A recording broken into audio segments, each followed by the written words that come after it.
자, 다음 설명 이어가도록 하겠습니다. 자, 여러분, 우선적으로 우리가 문장 성분 세 가지에 대해서 배워보았습니다. 자, 주어, 서술어, 목적어 이렇게 세 가지에 대해서 배워보았는데, 자, 이제 특히나 마지막에 배웠던 이제 목적어 같은 경우에 이제 특이한 점이 이 동작에 따라서 동작이 무슨 동작인지에 따라서 이 목적어라는 것이 필요하기도 하고 필요하지 않다라고 하고 그랬습니다. 자, 이렇게 일단 세 가지에 대해서 배워보았는데, 자, 여러분, 자, 이제 세 번째 내용입니다. 자, 좀 더 자세히 말하고 싶다면 이라고 선생님 제목을 붙여보았습니다. 자, 무슨 말인지 예문을 통해서 한번 보도록 할게요. 자, 예문이 한번 읽어볼게요, 선생님이. 자, I watched the movie. 자, 그러면 영화를 봤다라는 얘기죠. 자, 영화를 봤다. 자, 그런데 여러분, 이 문장이 우리가 평소에 하는 말에 대해서, 다시 평소에 하는 말 중에서 한번 비교를 해본다면, 매우 간단한 문장입니다. 그죠? 자, 그래서 이 문장의 경우에 특히나 또 문장 성분을 한번 나누어 보자면 I가 주어가 되고 watched가 서술어, 그 다음에 a movie가 목적어가 되겠습니다.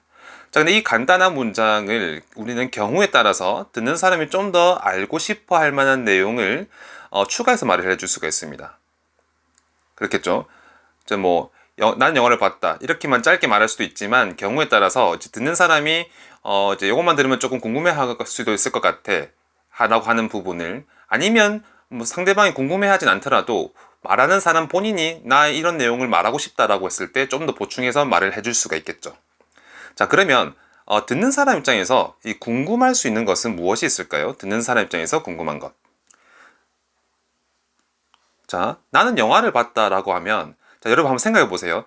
친구가 여러분에게 나 영화 봤어 라고 얘기를 하면 여러분은 어떤 정보가 좀 궁금할 수 있을까요? 자, 선생님이 조금 예상을 해보고 이렇게 궁금할 수 있는 부분들 한번 적어봤는데 자, 일단 무슨 영화를 봤는지가 궁금할 수가 있고 그 다음에 누구랑 봤는지 그리고 또 뭐 언제 봤는지 어디서 봤는지 이런 것들이 이제 궁금할 수가 있다고 생각합니다. 자, 물론 이거 외에도 추가적으로 더 궁금할 수 있겠지만 이렇게 한번 네 가지만 일단 간단하게 적어보았습니다. 자, 그러면 우리가 무슨 영화인지에 대해서 조금 더 보충을 해서 이제 얘기를 한다면, 자, 이렇게 할 수 있겠죠. 자, 그냥 I watched the movie 이렇게만 얘기하는 게 아니라 I watched the comic movie, I watched the horror movie. 자, 코믹 무비라고 하는 것은 우리가 흔히 말하는 코미디 영화예요. 호러 무비는 이제 공포 영화고요. 자, 그러면 이게 우리가 지금 배우고 있는 문장 성분의 관점으로 보았을 때는 이 문장 성분에 추가가 일어나지는 않았어요. 왜냐하면 여기 나오는 이 세 가지 전부 다가 그냥 동일하게 목적어인 거예요. 동일하게 목적어입니다. 자, 그래서 이것은 다시 한번 말하지만 문장 성분이 새로운 것이 추가가 된 것은 없고 그저 즉 같은 문장 성분의 의미 보충이 일어난 경우입니다. 자, 이런 경우를 우리가 수식이라고 하는데 자, 요거는 따로 선생님이 또 자세히 설명해 줄 거예요. 그래서 그러면 여러분들 여기서 알아둘 것은 무엇이냐면 뭔가 조금 더 이제 자세히 말하려고 할 때 의미 보충을 이제 같은 문장 성분에 의미 보충을 해줄 수가 있고 우리가 이런 거는 수식이라고 부르는구나 이제 이렇게 이해를 하고 넘어가면 되겠습니다. 자, 그다음에 두 번째 질문인데 자, 그럼 누구랑 봤는지를 얘기해 줄 수가 있죠. 그러면 이제 I watched the movie 이렇게만 짧게 얘기할 것이 아니라 I watched the movie with my friend. 자, 그래서 내 친구랑 봤다라는 어떤 정보를 추가해서 말을 해줄 수가 있는 거예요. 자, 그 다음에 언제 봤는지라고 할 때 I watched the movie last night. 자, 어젯밤에. 자, 이렇게 해서 언제 봤는지를 추가해서 얘기를 해줄 수가 있겠죠. 그 다음에 I watched the movie at home. 자, 집에서라고 이렇게 어디서 봤는지 그 장소를 추가해서 얘기를 해줄 수도 있겠죠. 자, 그러면 여러분 우리가 첫 번째 보았던 이제 무슨 영화인지라는 이 부분과는 다르게 자, 누구랑 봤는지 언제 봤는지 어디서 봤는지 이 두 번째, 세 번째, 네 번째 같은 경우에는 한 가지 공통점이 있습니다. 자, 어떤 공통점이냐면 자, 봤다라는 동작에 대한 보충 정보들인 거죠. 자, 근데 우리가 주어의 동작을 얘기할 때 우리가 그것을 서술어라고 부른다라고 했습니다. 그래서 요것들은 이제 이 서술어에 대한 보충 정보인 거예요. 자, 누구랑 봤는지, 언제 봤는지, 어디서 봤는지. 그래서 이런 서술어에 대한 보충 정보를 우리가 서술 보충어라고 부릅니다. 자, 이것이 우리가 지금 배우는 이제 네 번째 문장 성분인 거죠. 자, 그래서 다시 문장 성분 네 번째. 자, 서술에 대한 보충 정보를 우리가 서술 보충어라고 합니다. 자, 이렇게 서술 보충어까지 우리가 배워보았는데, 자, 이쯤 되면 여러분들 중에서, 즉 학생 여러분 중에서 한 가지 궁금해할 수 있는 부분이 한 가지 있습니다. 또는 헷갈려할 수 있는 부분도 있는데, 자, 무엇인가 하니, 자, 지금 본 문장들을 우리가 보게 되면, 이제 지금 봤다는 것은 이제 바로 앞에서 봤던 문장들입니다.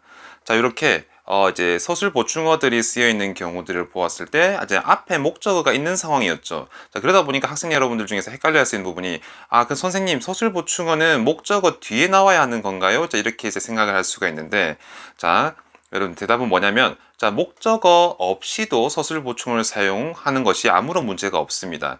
여러분 예를 들어 볼게요. 자, 밑에 예시가 나와 있는데 Jane slept. 자, 제인이 잠을 잤다라는 문장이죠. 자, 이 slept라는 동작, 즉 잠을 잤다라는 문장은 이 동작의 대상, 즉 무엇을에 해당되는 것이 필요가 없는 문장입니다. 즉 목적어가 필요가 없죠. 목적어가 아무런 필요가 없는 문장입니다. 자, 그런데 반면에 이제 문장을 조금 더 우리가 의미를 자세히 전달한다라고 할 때 어디서 잤는지, 얼마나 잤는지 등은 충분히 포함을 시켜서 얘기를 할 수가 있겠죠.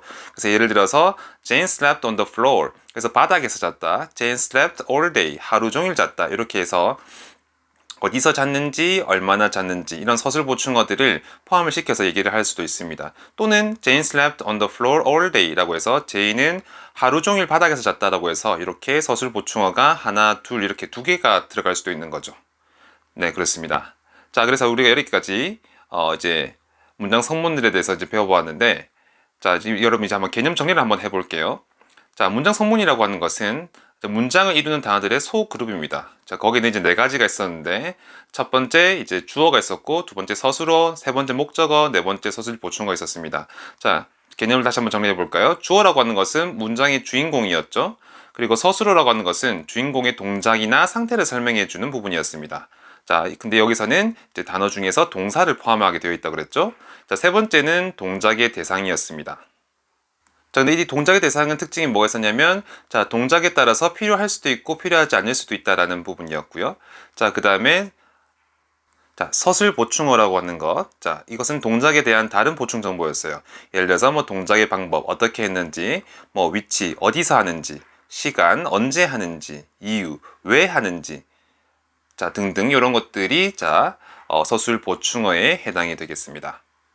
자, 이렇게 문장 성분 네 가지 대해서 배워보았는데, 자, 혹시나 헷갈리는 친구들은 선생님에게 질문을 하거나 아니면 영상을 한 번 더 시청하면 여러분들에게 도움이 될 겁니다. 자, 오늘 설명은 여기까지 할게요.